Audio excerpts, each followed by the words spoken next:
అమలాపూర్ నియోజకవర్గం సురారం శ్రీ ఉమామహేశ్వర స్వామి ఆలయంలో అత్యంత ఘనంగా వైభవంగా శివరాత్రి వేడుకలు మదన్ గౌడ్ ఆధ్వర్యంలో జరుగుతున్నాయి.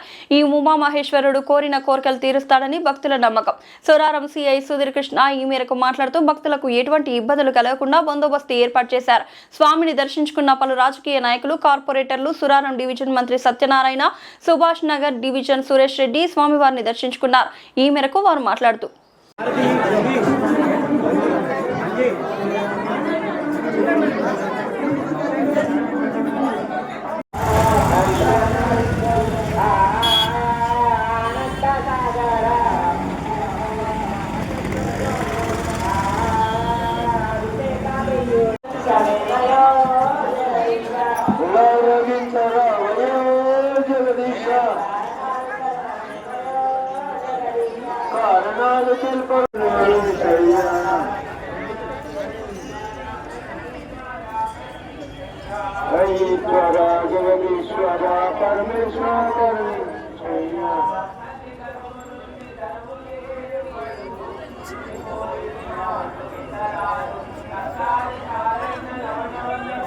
శివరాత్రి పర్వదిన శుభాకాంక్షలు తెలియజేస్తూ ఈరోజు ఉమామహేశ్వర స్వామి టెంపుల్ సూరారంలో భక్తులు అధిక సంఖ్యలో శివుని యొక్క దర్శనాలు చేసుకునడంతో పోలీస్ శాఖ తరఫున, సూరారం పోలీసు వారి తరఫున, అదేవిధంగా జీడిమెట్ల ట్రాఫిక్ పోలీసు వారు కోఆర్డినేషన్తో పటిష్టమైన బందోబస్తు ఏర్పాటు చేయడం జరిగింది.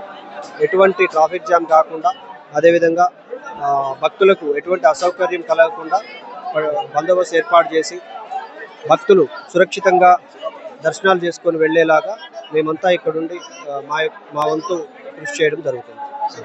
మహాశివరాత్రి సందర్భంగా ప్రతి ఒక్క శివాలయం తిరుగుతుంటూ ఈ శివాలయం సురారంలో ఉన్న శివాలయంకు రావడం జరిగింది.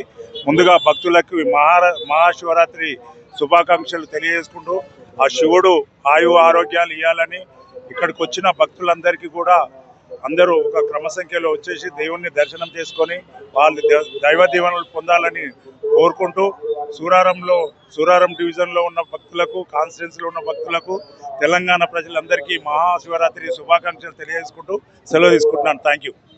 దేవ్ శంభో శంకర. మరి ఈరోజు ఈ భక్తులందరికీ కూడా మహాశివరాత్రి శుభాకాంక్షలు తెలియజేస్తూ మరి మేము ఈరోజు ఈ శివాలయానికి వస్తాం జరిగింది. మదన్ గౌడ్ గారి ఆధ్వర్యంలో మరి రంగరంగ వైభవంగా ఇక్కడ ఈ కార్యక్రమం చేస్తూ ఉన్నారు. మరి అదేవిధంగా ఈ యొక్క గుడికి వేలాది మంది భక్తులు వస్తారు కాబట్టి ఈ యొక్క గుడి కమిటీ వారు కూడా మరి దగ్గరుండి ఈ యొక్క లైన్ కానివ్వండి, ప్రసాదాల దగ్గర కానివ్వండి, దర్శనం దగ్గర కానివ్వండి, ఈ కమిటీ వాళ్ళందరూ కూడా మరి దగ్గరుండి వీళ్ళందరికీ దర్శనం చేపిస్తూ ఉన్నారు. మరి నేను ఈ యొక్క కమిటీ వారిని కూడా అదే కోరుతా ఉన్నా, మరి అందరూ కూడా కటిక ఉపాసంతో ఈ దర్శనానికి వస్తారు కాబట్టి మరి అందరినీ కూడా మనం జాగ్రత్త వాళ్ళకి సర్వీస్ చేయాలని చెప్పి కోరుకుంటూ మరి ఆ భగవంతుడు అదే కోరుతున్నా, భక్తులందరికీ కూడా సుఖ సంతోషాలు, భోగ్య భాగ్యాలతో ఉండాలని, తెలంగాణ రాష్ట్రం కూడా చాలా బాగుండాలని చెప్పి కూడా నా మనస్ఫూర్తిగా కోరుకుంటున్నాను. భక్తుల కోరిన కోరికలు తీర్చే విధంగా ఈ స్వామివారిని నమ్ముతారు ప్రజలు కాబట్టి భక్తులందరూ పెద్ద ఎత్తున వివిధ జిల్లాల నుండి వచ్చి స్వామివారిని దర్శించుకుంటున్నారు. వారికి పవిత్ర శివరాత్రి రోజు స్వామివారు ఆశీర్వదిస్తారని కోరుకుంటూ భక్తులకు ఎటువంటి ఇబ్బంది కాకుండా పోలీసు వారు, మా సూరారం పోలీస్ శాఖ వారు బందోబస్తు ఏర్పాటు చేసి ఇంత పెద్ద వచ్చిన భక్తులకు కూడా ఎటువంటి ఇబ్బందులు కాకుండా వారి సహకారంతో ఇంకా ముందుకెళ్తున్నాము. సాయంత్రం ఇంకా డబుల్ పబ్లిక్ వస్తారు కాబట్టి వాళ్ళ సహకారం ఉండాలని కోరుకుంటూ సెలవు.